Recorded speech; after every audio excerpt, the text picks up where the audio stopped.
really am thinking about storytelling today and stories and the power of stories, and sometimes how that contributes or really gets in the way of advancing culture in an organization. And what kind of inspired me to think about that was our daughter, Jillian, and Garrett's sister, is renovating an old house in Seattle, and they had to knock the chimney down. As you know, almost a couple 100-year-old chimney.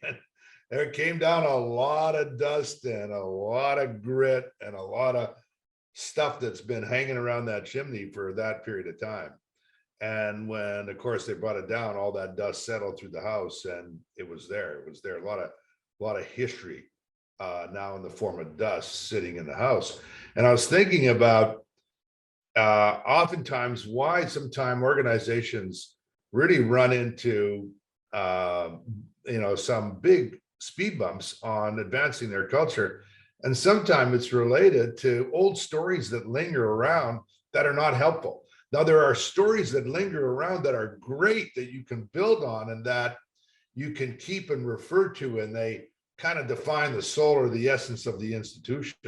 But there are some stories that are just in the way, and you can't just paint over top of them and hope that they won't exist. Those stories last longer than the people often associate with those stories. They last for years and years. And it was the time that Selena didn't get promoted because of this, or the time that, Jeremy got fired because of that, or Ahmed got, this happened and that happened, and you name it. And those stories exist that people remember, regardless of what people say and how much it may be supposedly you're trying to make a different. So the message is here that you just can't paint over top of those stories and hope that they go away or people won't remember them. You need to reinforce the stories that you want to build on.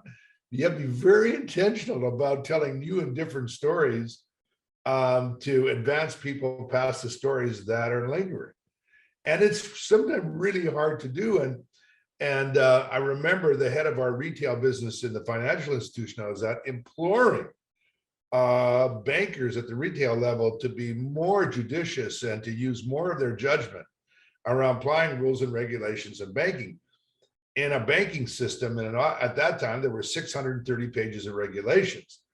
But if you can get so rule book based, and the stories can go on, so-and-so, yes, tried to use his or her judgment, but this is what happened.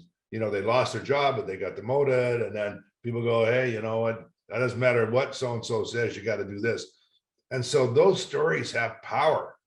So the good ones do, and the strong ones, but also the ones that are diminishing or keep you or no longer are practical or reasonable. So you can't just paint over them. Like I said, you've got to almost expunge them by newer, more powerful stories, and acknowledge that they exist. Yeah, that old story might have been there, and it's never probably going to go away completely. But let me tell you a new one, and why it needs to take on a broader, more important, and more meaningful context. Those stories, like old paint, old mortar, old dust, lie around, and they're there. They're in the complete structure and fabric of the institution. And so you just need to be aware. So wherever you are, leading from where you are, remember the power of stories and use that, whether you're leading a team yourself or a whole organization.